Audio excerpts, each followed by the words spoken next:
Assalamualaikum warahmatullahi wabarakatuh. Bertemu lagi dengan berita horor. Kali ini akan menceritakan sebuah kisah dari Deoseta. Yang mau berkunjung saya sertakan linknya di deskripsi. Inilah ceritanya. Pagelaran Seribu Ayang dari Kulit Manusia. Part 2. Gending Lewo Sasar. Terdengar suara gending dari hutan yang sudah ditutup dan dihilangkan dari pandangan manusia itu.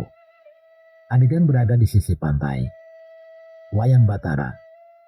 Biru ombak yang besar menerjang menuju pantai. Bukan purnama, namun laut pasang tak terkendali. Dari kegelapan laut, ribuan lelembut mendekat memancing gelombang besar yang mungkin saja bisa menenggelamkan satu desa. Di mana ini Ki? Apa sudah waktunya kami mati? Ucap seorang nenek yang begitu cemas. Ia berada di sana mendampingi seorang dalang yang baru saja selesai menggelar pementasan. Gak mbah, gak ada seorang pun yang akan mati malam ini. Ucapnya sambil membawa 3 buah wayang kulit yang berbeda dari miliknya yang lain. Aroma kemenyan tercium kian semerbak, tercium oleh seluruh warga desa yang berkumpul di pantai meratapi nasibnya. Tanda kibasan wayang itu memberi isyarat suara gamelan yang mulai berbunyi mengiringi sang dalang. Gending jadi pamungkas, gumam sang dalang. Gamelan itu memainkan gending yang hampir tidak pernah dimainkan sebelumnya. Bersamaan dengan itu, sang dalang melakukan sebuah gerakan dengan memainkan wayangnya mengarah ke lautan di hadapannya. Cerita dan mantra terucap dengan bahasa yang mungkin hanya bisa dimengerti oleh sang dalang. Namun, dari gerakannya, ia seolah sedang melakukan sebuah adegan peperangan hanya dengan sebuah wayang berwujud buto di tangannya. Kulo nyuwun pitulungan saking panjenengan. Artinya, saya meminta pertolongan darimu, ucap sang dalang. Setelah kalimat itu terucapkan, irama gending mengalun semakin cepat dan semakin cepat. Iringan itu mengikuti permainan sang dalang yang membuat suasana di sekitar pantai menjadi mencekam. Sebagian warga tersadar, permainan itu memancing keberadaan setan-setan di sekitar pantai. Namun, mereka hanya berdiam dan menonton. Mereka hanya ingin melihat bagaimana manusia-manusia di pinggir pantai itu musnah oleh serangan dedemit-dedemit itu. Tapi, serangan dedemit dari arah laut itu tidak pernah sampai ke pantai. Ombak pun pecah jauh sebelum sampai ke daratan. Sosok-sosok itu musnah oleh kemunculan sosok makhluk yang begitu besar, sang raksasa yang datang atas panggilan sang dalang. Sosok itu berdiri di laut dalam, dan laut yang sering menghilangkan manusia itu hanya setinggi pinggang raksasa itu. Semua warga yang melihat kejadian itu tertegun tak percaya. Mereka takjub, namun juga takut. Mungkin sekarang sosok itu muncul untuk menolong desa, namun jika sosok itu berpindah pihak, desa mereka akan hancur dalam sekejap. Saat desa sudah tenang, dalang itu pun pergi diam-diam dari desa. Ia sadar, sebagian warga juga merasa was-was dengan keberadaan wayang pusaka miliknya. Tak ada yang mengetahui kemana dalang itu pergi, tak ada yang mengetahui di mana wayang pusaka itu disimpan, namun sebagian orang percaya bahwa wayang itu akan muncul saat manusia membutuhkan. Atau sebaliknya, adegan berpindah ke sebuah pendopo. Sudut pandang Danan. Sampai cerita itu berakhir, tidak ada yang tahu bagaimana bentuk wayang yang diturunkan oleh para Batara itu. Kisah ini pun dianggap terlalu tidak masuk akal dan dianggap sebagai dongeng oleh garis keturunan Ki Bayu. Walau begitu, cerita itu masih begitu mengesankan untukku.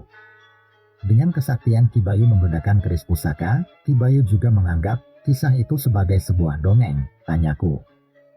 Ki Bayu menghela nafas. Angin yang bertiup masuk ke pendopo pun menggoyahkan api dari obor yang menerangi pertemuan kami malam itu. Bukan tidak percaya, namun saya hanya berharap wayang-wayang itu tidak benar-benar nyata. Di zaman sekarang mungkin tidak ada yang pantas memiliki wayang itu. Jawab Ki Bayu. Saya sependapat, siapapun yang menguasai kekuatan sebesar itu pasti tergoda menggunakannya untuk nafsunya sendiri. Kalaupun tidak, ia pasti akan menjadi incaran orang-orang sakti. Tambah Arsa. Aku mengangguk setuju dengan ucapan mereka berdua, kami pun mulai kembali pada tujuan awal kami. Arsa mengeluarkan beberapa wayang pusaka warisan ayahnya Aku ingat beberapa bentuk wayang itu sempat menyelamatkan kami di beberapa pertarungan. Dari wayang itu, pernah muncul sosok besar yang bahkan disegani oleh Nyi Sendang Rangu. Sayangnya, Arsa belum mampu mengendalikan sosok itu. Tujuan perjalanan kami adalah pencarian informasi mengenai wayang-wayang ini yang mungkin kelak bisa membantu kami di pertempuran-pertempuran seperti yang pernah kami alami. Seperti yang baru saja kami dengar dari setan topeng itu, tentang pagelaran seribu wayang dari kulit manusia. Tanpa adanya Cahyo dan Wanasura, kekuatan wayang Arsa akan memiliki peran penting. Nuwun sewu Ki, apa kira-kira Ki Bayu mengetahui sesuatu tentang wayang-wayang saya ini? Tanya Arsa. Dengan sopan, Arsa membawa wayang-wayang itu ke hadapan Ki Bayu dan meletakkan di atas sebuah alas kain di hadapan Ki Bayu. Dalam sekejap, Ki Bayu menyadari bahwa wayang milik Arsa itu bukanlah wayang biasa. Ia bahkan tidak berani menyentuh wayang milik Arsa itu. Ini, Ki Bayu memperhatikan wayang itu dan menatap Arsa. Ternyata benar, kalian bukan orang biasa, ujar Ki Bayu. Bukan Ki, kami juga orang kampung biasa, gak lebih, balas Arsa. Tapi kalian berjalan di takdir yang berat, ucap Ki Bayu. Aku tak menampik ucapan Ki Bayu itu. Memang kami sadar, kelebihan yang diberikan kepada kami ini membawa tanggung jawab besar. Ki Bayu mencoba sebisanya mengenali wayang itu. Ia memperbaiki posisi duduknya dan memejamkan matanya. Dalam beberapa saat, Ki Bayu sudah menyelam ke dalam kesadarannya dan mencoba menyatukan dirinya dengan sesuatu yang memancar dari wayang Arsa. Ki Bayu. Arsa penasaran dengan apa yang Ki Bayu lakukan. Ses. Aku memberikan isyarat dengan jariku kepada Arsa agar ia memberi waktu sejenak untuk ritual Ki Bayu. Arsa pun kembali mundur dari posisinya dan hanya memperhatikan ritual itu. Suara tokek dan serangga malam menjadi semakin jelas saat itu. Tapi dari obor sesekali tertiup angin, menggoda cahaya yang masuk di ruangan ini. Ketenangan itu terjadi cukup lama. Ayahmu orang hebat, Lei, ucap Ki Bayu tiba-tiba. Mendengar ucapan itu kami pun mendekat ke Ki Bayu sekali lagi. Maksudnya Ki Bayu? Tanya Arsa. Saya coba ceritakan sedikit tentang yang saya tahu mengenai wayang ini, ya, ujar Ki Bayu. Aku dan Arsa sudah penasaran dengan apa hasil dari semedi Ki Bayu barusan. Ki Buto, kamu pernah mendengar nama itu? Tanya Ki Bayu. Mendengar pertanyaan itu, seketika wajah Arsa pucat. Aku benar-benar belum mengetahui apapun tentang kisah ini. Yang aku tahu, dia pernah membantu Bapak, jawab Arsa singkat. Ki Bayu mengangguk dan memulai ceritanya. Menurut Ki Bayu, ia belum mengerti sepenuhnya tentang wayang Arsa, namun dari energi wayang itu, ia mengikuti kemana saja wayang itu pernah berada. Menurut Ki Bayu, wayang-wayang itu sudah menemani ayah Arsa seumur hidupnya, sebagai penyampai pesan antara permohonan manusia dengan jawaban Sang Pencipta. Pementasan wayang yang diadakan oleh ayah Arsa biasanya sebagai ucap syukur atas kemakmuran dan hasil panen warga, atau atas permohonan petunjuk atas masalah yang warga hadapi. Ki Darmo Suseno. Aku tak menyangka akan bertemu dengan anak dari sosok hebat itu, ucap Ki Bayu. Bapak kenal dengan ayah saya? Tanya Arsa. Sedikit. Yang saya tahu, di masa muda Ki Darmo dikenal sebagai dalang gembel. Ia mendapatkan ilmu pedalangan dari melakukan pementasan jalanan, ucap Ki Bayu. Ki Bayu menceritakan bahwa Ki Darmo, ayah Arsa merupakan sosok dalang yang disegani. Ia sering meniru permainan dalang yang ia tonton dan mempelajarinya. Ia memulai permainan wayang di desa-desa yang tak pernah mengenal hiburan. Kadang bayarannya hanya beberapa liter beras atau beberapa ikat kacang. Ki Darmo tidak masalah, selama warga desa yang ia datangi bisa tertawa dan melepas lelahnya, ia sudah cukup senang. Bayangkan, warga desa suntuk dengan kegiatan dan masalahnya, menonton permainan kita, mereka tersenyum. Itu pahala, yang kita berikan itu hiburan, warga jadi senang, terus mereka bisa lupa akan rasa lelah setelah seharian bekerja, itu pahala juga, itu ucapan yang saya dengar, saat tanpa sengaja bertemu dengan Ki Darmo Suseno, dia tidak hanya memainkan wayang dengan tubuhnya, tapi juga dengan hatinya. Ucap Ki Bayu. Tanpa sadar aku melihat air mata mengambang di mata Arsa.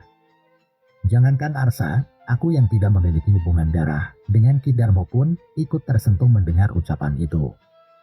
Tapi menurut Ki Bayu, Ki Darmo Suseno pun juga memiliki takdir yang besar. Permainan wayangnya juga dipercaya mampu menenangkan bencana alam seperti air pasang, banjir, badai, hingga tanah longsor. Namun menurut Ki Darmo, bencana yang terjadi biasanya berhubungan dengan ulah manusia yang merusak alam dan menyinggung sosok penunggu di wilayah itu. Wayang-wayang yang diwariskan oleh Arsa itu adalah wayang yang istimewa. Kala itu Ki Darmo kesulitan untuk menghadapi bencana yang berasal dari laut. Sebelum bencana itu terjadi, ia mengetahui kekuatan besar itu berasal dari keberadaan ritual yang dilakukan oleh Dedemit dalam jumlah besar. Ia tahu bahwa ia tidak mungkin bisa menghadapi kekuatan sebesar itu. Namun di tengah kebingungannya, ia bertemu dengan beberapa sosok yang memberinya petunjuk. Ada sosok besar yang memintanya membuat wayang pusaka yang saat ini dimiliki oleh Arsa. Petunjuk itu juga datang bersama seekor kerbau putih yang dikurbankan untuk membuat wayang kulit. Dengan bantuan dari sebuah desa pengrajin wayang, dalam waktu yang cukup singkat wayang itu pun selesai. Malamnya, Ki Darmo mencari cara untuk mendapatkan petunjuk atas penggunaan wayang yang belum memiliki kekuatan apa-apa itu. Tapi saat melewati tengah malam, yang hadir bukanlah sosok yang sebelumnya memberi petunjuk pada Ki Darmo, melainkan sosok makhluk-makhluk penguasa alam yang sempat bertarung dengan Ki Darmo melalui pementasan wayangnya. Jika kalian masih dendam, kalian boleh membunuhku nanti. Tapi biarkan aku menuntaskan tugasku terlebih dahulu. Ki Bayu memperagakan ucapan Ki Darmo Suseno. Namun bukan itu tujuan makhluk-makhluk itu. Satu persatu sosok-sosok besar itu merasuki wayang-wayang yang diaturkan oleh Ki Darmo. Jelas saja Ki Darmo bingung, namun ia merasakan kini wayangnya menyimpan kekuatan yang sangat mengerikan. Kami adalah bagian dari alam, jika yang kau perjuangkan adalah demi menjaga keseimbangan alam, maka jangan ragu menggunakan kekuatan kami. Suara sosok besar yang dulu mengerikan saat itu terdengar begitu sopan di telinga Ki Darmo. Ucap Ki Bayu. Saat itulah wayang-wayang pusaka itu menemukan titik sempurnanya. Salah satu sosok yang mendiami wayang itu adalah Ki Buto. Tapi untuk membatasi kekuatan mereka, ayahmu juga memiliki sebuah pusaka, kamu tahu? Tanya Ki Bayu. Gelang kuningan? Jawab Arsa. Benar. Di mana gelang itu sekarang? Tanya Ki Bayu. Wajah Arsa terlihat bingung, ia menatapku sebentar dan merunduk. Sudah saya hancurkan. Jawabnya ragu. Jadi begitu. Respon Ki Bayu. Tunggu, kenapa gelang itu harus dihancurkan? Tanyaku. Bagian Arsa bercerita masa lalu. Arsa pun menarik nafasnya sejenak. Ia pun menceritakan tentang kejadian semasa ia masih belum menyadari bahwa ia akan berurusan dengan hal gaib. Ia masih bekerja kantoran, layaknya pemuda pada umumnya. Namun sebuah kejadian merubah segalanya. Ada sosok gaib yang bangkit dan menyerang teman-temannya. Di tengah keadaan hidup dan mati ada suara yang memberi petunjuk untuk menghancurkan gelang kuningan miliknya, dan saat itulah Ki Buto muncul. Saat itu, Ki Buto membantuku memusnahkan setan itu, tapi itu justru menjadi masalah yang pekat untukku. Makanya aku melakukan perjalanan dan tiba di desa Kadimaya. Ucap Arsa. Arsa mengakhiri ceritanya. Ternyata, ada cerita seperti ini di balik seorang dalang bernama Ki Arsa.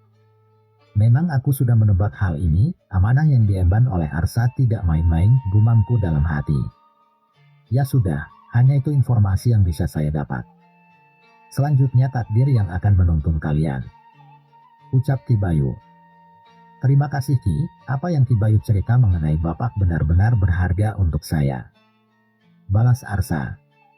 Aku menoleh ke arah Arsa sejenak dan sedikit tersenyum. Aku yakin kisah mengenai ayahnya lebih berharga untuknya dibanding informasi mengenai wayang-wayang yang ia cari itu. Iya Ki, kami sangat terbantu, terima kasih banyak. Balasku. Kalau sudah selesai, mungkin ini saatnya kita menemui kedua anak itu.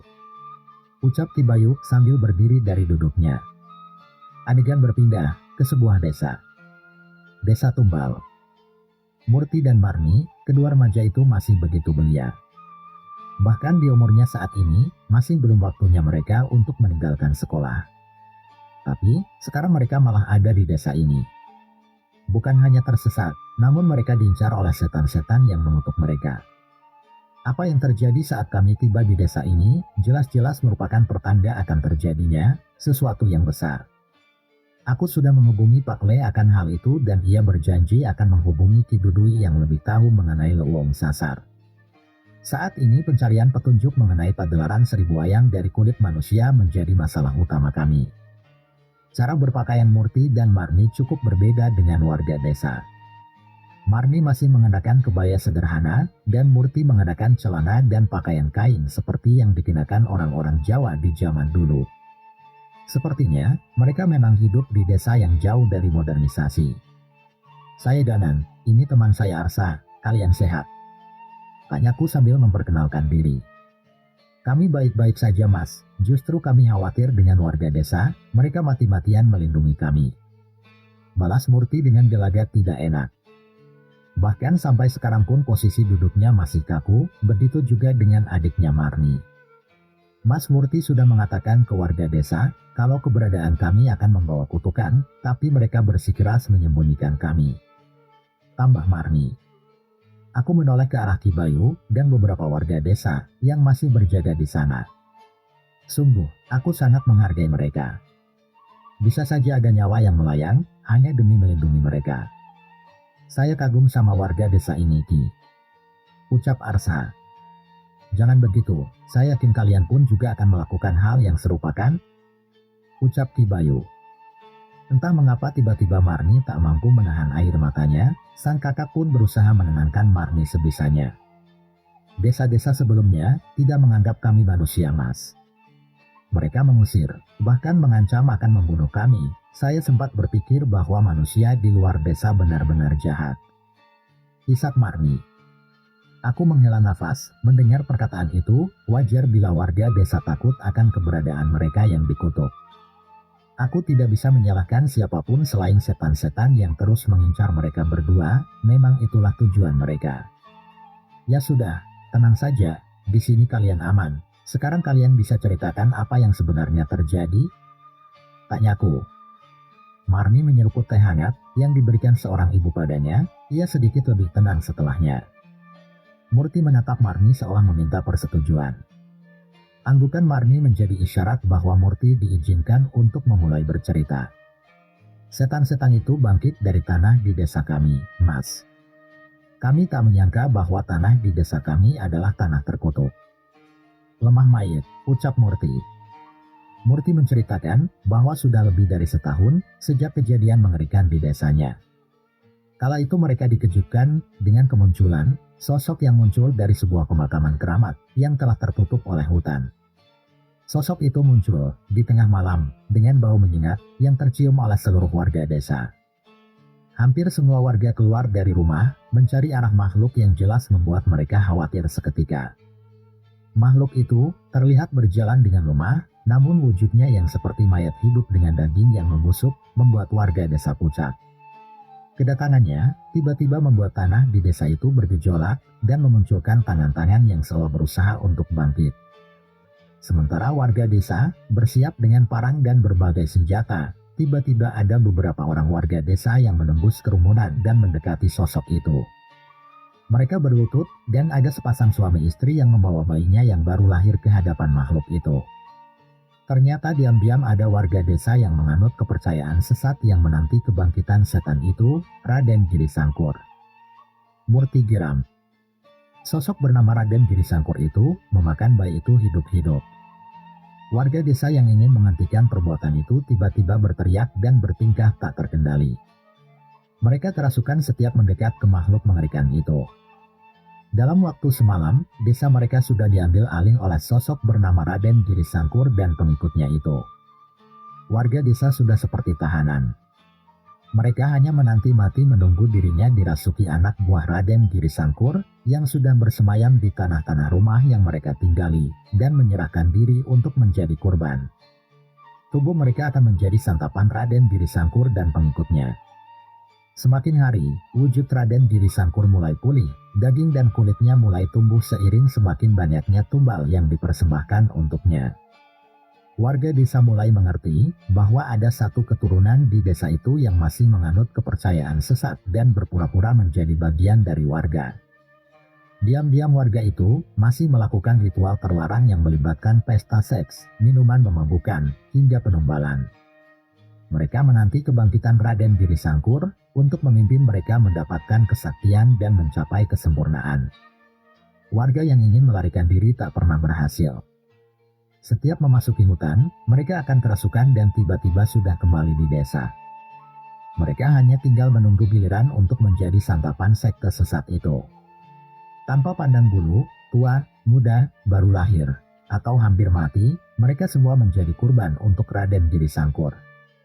Suatu ketika, warga mulai menyadari bahwa Raden Giri Sangkur selalu mengadakan ritual tiap malam-malam tertentu di pemakaman keramat. Bahkan setan-setan pengikutnya juga menjadi bagian dalam ritual itu. Warga merencanakan pelarian untuk meninggalkan desa saat Raden Giri Sangkur dan para pengikutnya sedang mabuk di dalam ritualnya. Mereka pun bergegas hanya dengan membawa barang seadanya untuk mereka bertahan hidup. Hampir saja mereka berhasil, namun hutan itu masih wilayah kekuasaan makhluk-makhluk pengikut setan itu. Mereka tertahan dan harus berhadapan dengan makhluk yang berusaha merebut kesadaran mereka. Orang tua Murti dan Marni melihat celah dan meminta kedua anaknya itu untuk pergi ke arah sebuah sendang yang dianggap keramat. Mereka berharap Murti dan Marni bisa selamat dan mencari pertolongan. Sayangnya, begitu lepas dari wilayah sendang itu, setan-setan suruhan Raden Giri Sangkur masih mengincar mereka. Sekali lagi, nasib naas menimpa sebuah desa terpencil. Sebenarnya, masih ada beberapa desa di pulau ini yang jauh terkucil dari peradaban manusia. Mungkin sebagian memang ingin menjauh dari perkembangan zaman yang merusak alam. Namun siapa sangka, masih ada desa yang menyimpan misteri seperti ini. Dulu, memang ada kisah turun-temurun mengenai aliran sesat yang dianut oleh leluhur kami. Namun, sejak desa kami kedatangan sosok ulama yang menyadarkan leluhur kami, desa kami pun mulai berubah. Marni memberanikan diri untuk bercerita. Entah mengapa cerita Marni tentang sosok ulama itu mengingatkanku akan seseorang yang sudah beberapa kali menolong kami. Sebaiknya kalian... Bluk, suara orang terjatuh. Belum sempat aku berkata pada mereka, tiba-tiba Marni jatuh terkulai. Ia kehilangan kesadaran tanpa sebab akibat. Marni, Arsa bingung. Aku pun mendekat dan memeriksa keadaan Marni. Semenjak meninggalkan desa, Marni sering begini, Mas. Menjelang subuh tiba-tiba dia pingsan. Kalau sudah begini, biasa nanti malam kami akan mendapat teror lagi. Jelas Murti. Aku meletakkan jariku di lengan Marni dan mendapati denyut nadinya masih berdegup dengan normal. Aku mencoba memulihkan keadaan Marni dengan membacakan doa-doa yang seharusnya mampu menghilangkan pengaruh gaib dari tubuh Marni. Tapi itu juga tidak berhasil. Murti menjelaskan bahwa Marni akan kembali tersadar saat matahari sudah melewati puncaknya. Saat itu artinya, mereka berdua harus meninggalkan desa yang mereka singgahi. Sebelum desa yang mereka datangi itu menjadi korban serangan pasukan lembut suruhan Raden Giri Sangkur. Sudah, kalian tenang saja di sini. Kalau memang setan-setan itu datang, berarti seharusnya kami juga bisa mencari petunjuk mengenai pagelan itu. Ucapku. Baik Mas, tapi tolong jangan memaksakan diri, jangan sampai ada korban lagi karena keberadaan kami. Balas Murti. Mendengar ucapan itu aku pun mengelus rambut Murti untuk menenangkannya. Tidak ada yang akan celaka, kali ini kami memiliki waktu untuk bersiap, kejadian semalam tidak akan terulang lagi. Balasku. Benar saja, menjelang tengah hari Marni terbangun dengan panik. Ia berteriak-teriak ketakutan dan memperingati kami semua. Mereka akan datang lagi, mereka akan menyerang lagi. Teriak Marni. Aku pun memberi isyarat Murti untuk menenangkan adiknya itu. Saat ini yang harus mereka lakukan adalah menciptakan pagar gaib untuk diri mereka masing-masing agar setan-setan itu tidak menjadikan mereka sebagai antenanya. Arsa membantuku dengan memasang beberapa pagar gaib dengan menggunakan beberapa jenis rempah dan tanaman-tanaman khusus. Tiap sudut-sudut pagar itu dibacakan doa yang akan terus menggema di alam lain hingga setan pun enggan mendekat.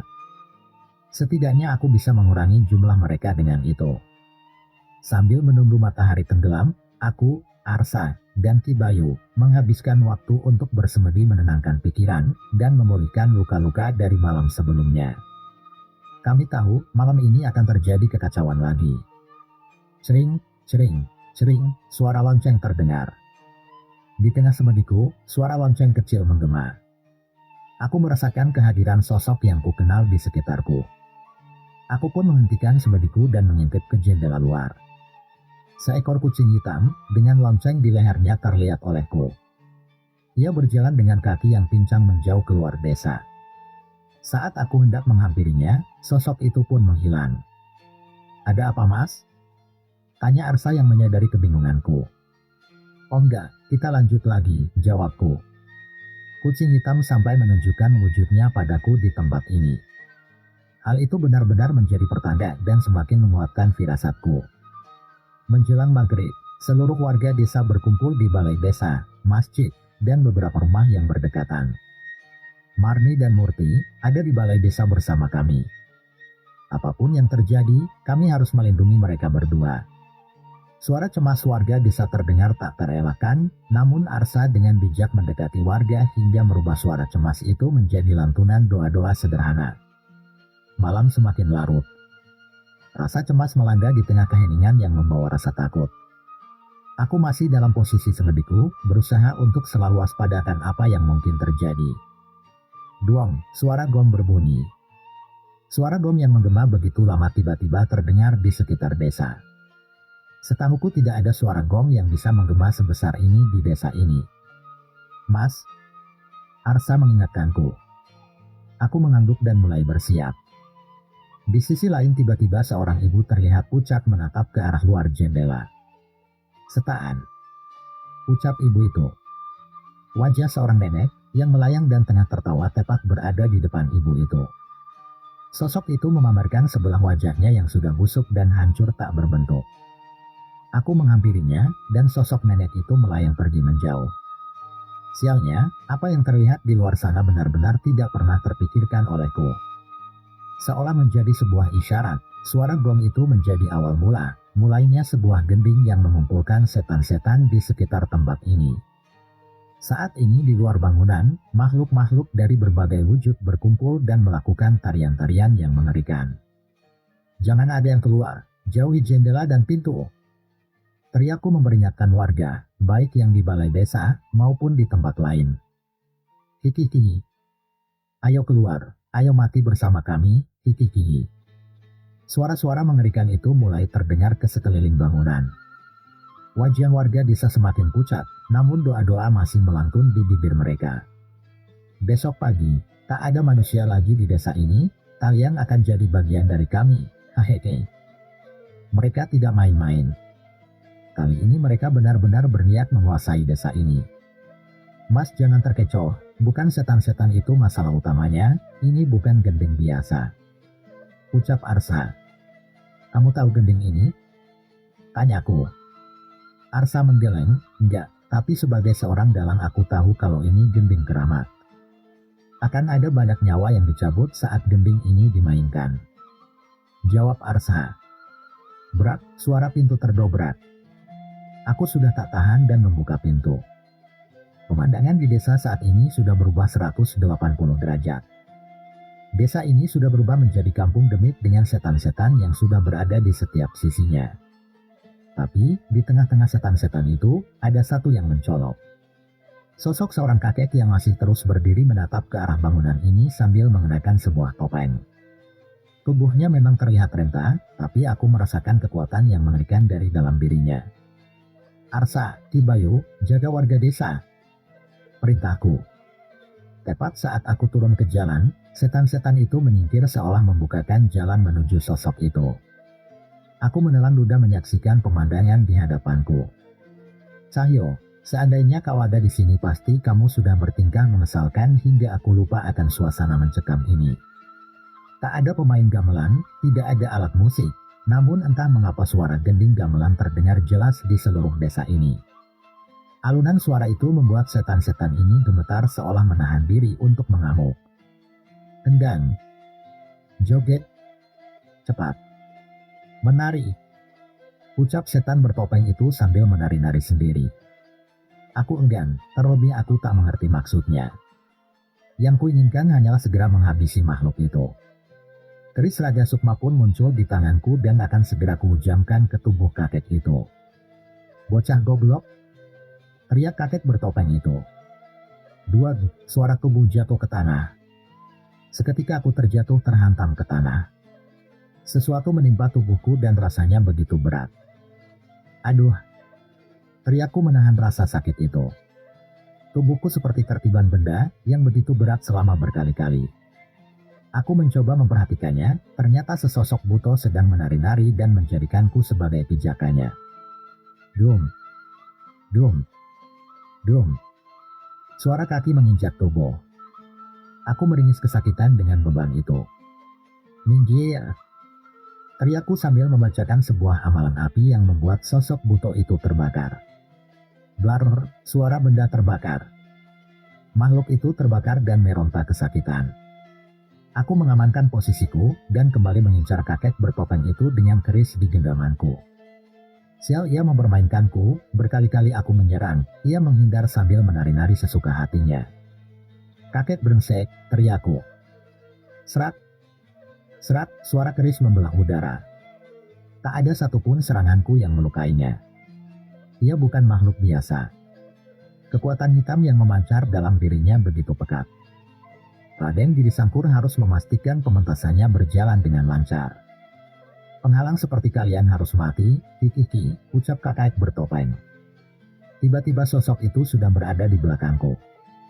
Ia mencoba mencengkeram leherku, namun aku berhasil menghindar dengan sekuat tenaga. Tidak, aku tidak menghindar. Tubuhku bergerak sendiri, mengikuti suara yang mengalun di dalam pikiranku. Suara gending yang berusaha menguasai tubuhku. Mas Danan. Arsa ingin segera menyusulku, namun tiba-tiba sosok setan-setan yang mengepung desa ini menahannya. Arsa, tahan. Teriakku berusaha membuatnya untuk tidak ikut campur dalam pertarungan ini. Salah sedikit saja, desa ini bisa hancur oleh setan-setan ini. Aku pun membacakan lantuan ayat-ayat suci yang mengalun layaknya sebuah puisi. Angin bertiup dengan tenang, namun angin itu berubah menjadi sayatan-sayatan tajam di tubuh setan-setan di sekitarku. Ilmu Gambuh Romekso, ucapku. Suara gending keramat dan Gambuh Romekso pun beradu membuatku kembali mengendalikan tubuhku. Hihihi, akhirnya aku dapat perlawanan. Ucap kakek itu. Terang, terang. Suara benda besi beradu. Kini kerisku beradu dengan cakar kakek itu. Tangannya begitu keras, hingga keris Raga Sukma tak mampu melukainya. Ini akan menjadi pertarungan yang panjang. Sialnya, kakek itu punya siasat. Tariannya menyebarkan kekuatan hitam yang kini menyelimuti tubuhku. Tanpa kusadari, tubuhku mulai terpengaruh. Kulitku pucat, mataku mulai memerah. Kekuatan dari asap hitam itu mempengaruhi tubuhku. Mati! Kakek itu berteriak sambil bersiap menghantamkan cakarnya ke arahku, tapi kobaran api membakar tubuhku memusnahkan semua kutukan di dalam diriku oleh geni baraloka. Aku menoleh ke atas dan roh Pak Le tengah melayang di atas desa ini. Itu Pak Le. Arsa juga menyadari keberadaan Pak Le. Aku pun tak membuang waktu dan membacakan mantra di kepalan tanganku. Duaat, suara tubuh terpukul. Ajian lebur saketi mementalkan kakek itu menjauh, namun aku tahu itu saja tidak cukup untuk mengalahkannya. Pengganggu. Keluh kakek bertopeng itu. Ia pun memberi isyarat dan memerintahkan setan-setan itu untuk menyerang balai desa. Tapi rupanya Pak Le sudah bersiap. Tiba-tiba sekeliling bangunan tempat kami berlindung dikelilingi api yang membuat setan-setan itu enggan mendekat. Saat itu aku benar-benar menarik nafas lega. Brengsek. Kakek bertopeng itu kesal. Aku pun ingin segera mengakhiri pertarungan itu. Dengan sebuah mantra, keris Raga Sukmaku pun mengeluarkan kilatan putih. Dengan cepat aku mengincar kakek bertopeng itu untuk menghabisinya. Tapi, kakek itu tak lagi ada di tempatnya. Aku menoleh ke segala arah mencari keberadaannya. Sialnya, kakek bertopeng itu sudah berada di hadapan Arsa yang berusaha melindungi Marni, Murti, dan seluruh warga yang ada di balai desa. Dini Baroka tak mampu mencegahnya. "Jangan berani-berani mendekat," ucap Arsa yang menggenggam wayangnya yang berwujud jatayu. Ia mengibaskan wayang itu dan sosok burung besar melayang-layang melindungi dirinya. "Mainanmu sama sekali bukan tandingan milik tuanku," ucap kakek bertopeng itu. Wohoosa, suara angin menderu. Kekuatan hitam dari tubuh kakek bertopeng itu menderu dengan kencang membentuk badai asap hitam. Sosok perwujudan makhluk yang dipanggil Arsa pun kesakitan dan menghilang tertelan kekuatan itu. "Danaan!" teriak Pak Le memperingatkanku. "Sial! Arsa dalam bahaya!" Aku berlari sekuat tenaga, Pak Le pun menyusul. Namun dalam wujud roh, ia tidak dapat berbuat banyak. Jauh di hadapanku terlihat sang kakek bertopeng mencekik Arsa dan mengangkatnya. Arsa tak berkutik, tenaga kakek bertopeng itu begitu besar. "Aresa!" teriakku. Tidak, aku tidak bisa kehilangan lagi seorang temanku. Kejadian ini mengingatkanku akan kematian Sena. Hal ini tak boleh terulang lagi. "Lepaskan, kau akan menyesal jika melukainya." Tiba-tiba Kibayu muncul dengan keris pusaka andalannya itu. "Ancamanmu sama sekali tidak membuatku gemetar, hihihi." Kakek itu meremehkan ucapan Kibayu. "Bukan aku, kau akan segera mengetahuinya," ucap Kibayu. Alih-alih menghadapi kakek itu dengan kerisnya, Kibayu justru duduk bersila seperti saat ia mencoba mengenali wayang Arsa. Kali ini ia meletakkan keris pusaka itu di dahinya. "Dia membutuhkan bantuanmu, muncullah sebelum dia mati," ucap Kibayu. Aku tak mengerti dengan apa yang Kibayu lakukan tapi... Dek!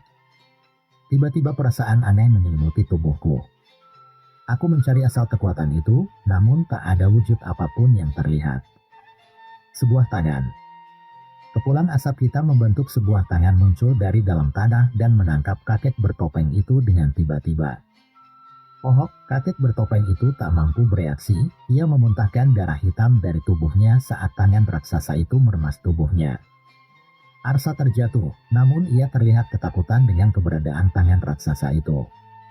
"Siapa kau, tak usah ikut campur, Pohok," ucap kakek bertopeng, yang tak berkutik dengan keberadaan sosok itu. Wajar saja, kekuatannya begitu mengancam siapapun yang ada di tempat ini. Bahkan setan-setan yang mengepung desa ini pun pergi begitu saja, ketakutan dengan sosok itu. Tak ada jawaban, tak ada ucapan apapun. Sosok itu merasa kakek bertopeng itu tak pantas untuk berbicara dengannya. Tanpa sempat melakukan perlawanan, tubuh kakek bertopeng itu pun hancur. Suara tulang-tulang yang patah dan teriakan kesakitannya memekakkan telinga. Bruk, suara tubuh ambruk. Tubuh itu terbuang begitu saja tak berdaya. Asap hitam meninggalkan tubuhnya yang mati dengan bola mata yang keluar dari tubuhnya yang hancur. "Danaan, hati-hati," ucap Pak Le. Aku mengangguk dan berusaha mendekat dengan lebih hati-hati ke arah Arsa. Namun kekuatan dari sosok itu benar-benar menekanku. Mungkin aku harus bersiap memanggil Nyi Sendang Rangu. "Urusanmu denganku, Ki Buto, jangan sakiti warga desa ini," ucap Arsa yang benar-benar tak berdaya di hadapan tangan raksasa itu. "Jangan Arsa," teriakku. Namun aku tidak sempat. Tangan itu lebih dulu menangkap Arsa dan mengangkatnya setinggi-tingginya. Ia ingin membanting Arsa ke tanah. "Hentikan Ki Buto, jika kau mau melepaskan Arsa, keris pusaka ini akan kupersembahkan untukmu," ucap Kibayu tiba-tiba. Aku terhenti, sepertinya Kibayu sudah merencanakan hal ini. Benar saja, burung api dari keris itu pun melayang dan menari-nari di sekitar sosok lengan Ki Buto itu.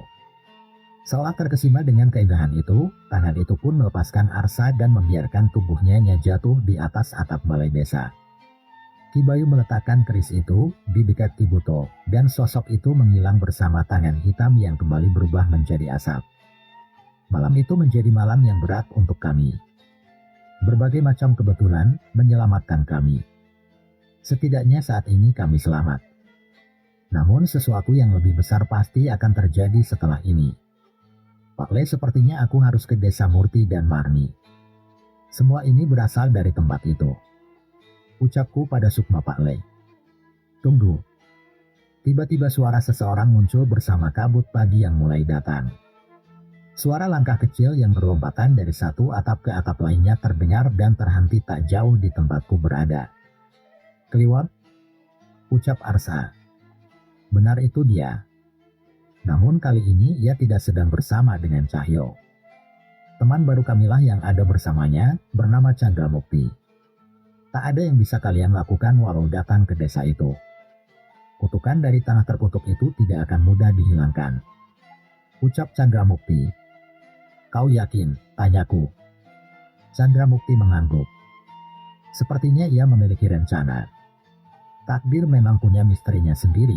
Cahyo sedang berada di desa itu, keadaan di sana jauh lebih mengenaskan. Kalian ke sana saat Cahyo sudah menemukan cara untuk menolong mereka, jelas Chandra Mukti.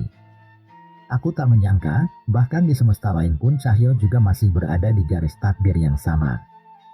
Aku menoleh ke arah Marni dan Murti, aku takut mereka kecewa. Mungkin benar ucapan Mas itu, bila kita datang secara tiba-tiba tanpa persiapan, mereka bisa menghabisi warga desa begitu saja dengan mudah, ucap Marni. Yang lebih berbahaya, saat ini gending Lewong Sasar sudah berkumandang, sesuatu yang sangat terkutuk sudah dimulai di hutan terlarang itu, ucap Chandra Mukti. Kalau gitu kita ke sana, ucapku. Saat itu Pak Le mendekatiku. Pak Le sudah menemui Ki Dudui, Lewong Sasar sudah disegel sejak tragedi sebelumnya, tidak ada satupun manusia yang diizinkan untuk masuk ke sana, ucap Pak Le. Tapi ini akan menjadi bencana besar Pak Le, banyak nyawa yang dipertaruhkan, balasku. Pak Le terlihat bingung.